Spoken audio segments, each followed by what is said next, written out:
setting pupils does have an impact, but a very small impact. That's interesting, because if you ask teachers, often they say, if we put them into sets, all the children will do better. The evidence suggests not. Who got that right? Number 9. Yeah, individualised instruction, one-to-one teaching. Okay. In England, there was a movement towards individualised instruction. Now, I have questions about children with special educational needs, for example. This is overall.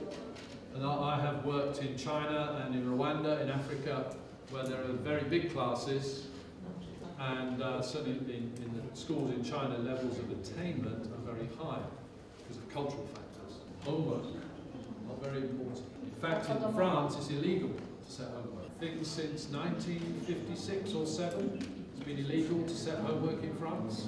Now, this isn't to say that all homework is bad. Overall, it does not raise levels of achievement. It might improve parents' learning, because often parents do homework for their children. In England, we have a lot of homework, and parents like homework, because when children come home, the parents say, go to your room and do the homework.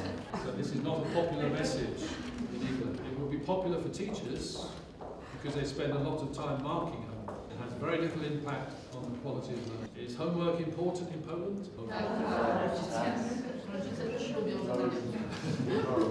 Parents also like homework. Yeah, it's a control thing. Okay, what's the next one? Computer, computers have an impact, but not a big impact. Some here may disagree. But if you link that with that, there is an issue about entitlement and equity. Not all children have equal access to technology. Okay, this is teaching thinking skills, yeah? Yeah. That has a very positive impact on learning. Teaching children how to think, what is called metacognition. And one of the movements in English primary schools is teaching philosophy. So when teachers teach, if they get children to understand how they learn, that is very powerful. It also means that children can become independent learners and lifelong learners. Okay, small group learning is very powerful. So I have been in a class in a Chinese school with 100 students, but learning in groups of 4 or 5. And linked to that is peer learning, children learning from each other. Older children teaching younger children, and sometimes younger children teaching older children. So the job of the teacher is to set up the conditions for group learning. Okay, acceleration of gifted students is powerful, particularly for those students. Summer schools, residentials, weekends are all powerful ways for gifted students to learn. There is a problem in identifying and labelling those students.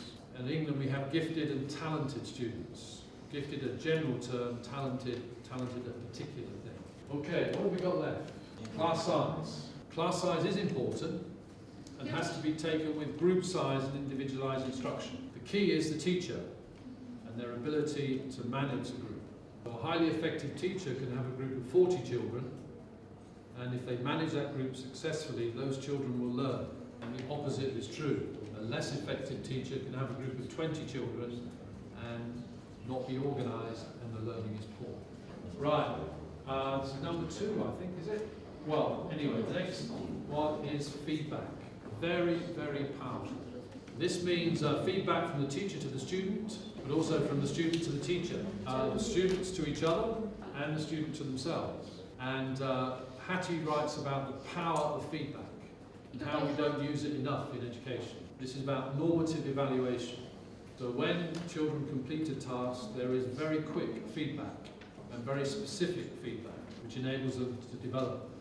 So the worst is to set some homework and then not mark it. Mark it 3 weeks later, because the feedback is useless. Right, disruptive behaviour.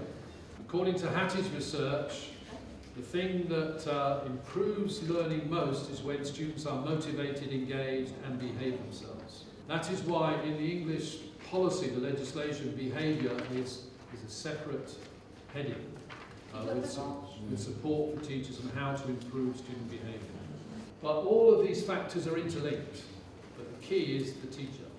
Now there's a very good writer called Michael Fielding who writes about this, He's a professor at London University, at the Institute of Education. And he says that in English education, perhaps not in Poland, but in English education, with the focus on test results, schools are very task-focused. They are focused on the test. Because if your students get good test results, the school looks better, the leader looks better. So you want children who will do well in the tests, you want teachers who will prepare the children for the test well, and if possible, you don't want children who won't do well in the test. Michael Fielding calls those performance-centered schools. And very often you get transactional leadership. In other words, the leader tends to tell teachers what to do. So if we know what seems to help levels of attainment, we do that, we follow the script. What Fielding argues for is what he calls person-centered schools, where there's a very high focus on building and sustaining effective relationships. And if we do that, we will in turn improve levels of achievement. This is quite significant, this work, I think. It has implications, for example, for the size of schools. I'm working in England with the teachers in a school with 2,600 children. And it's very difficult for the teachers to know the children and for the children to know the teachers. One reason why Scandinavian schools do so well is because often the schools are quite small. In Norway, for example, 500 is a big secondary school. In Norway, in the elementary stage up to 14 years old, often children have a very small number of teachers who can build relationships with children.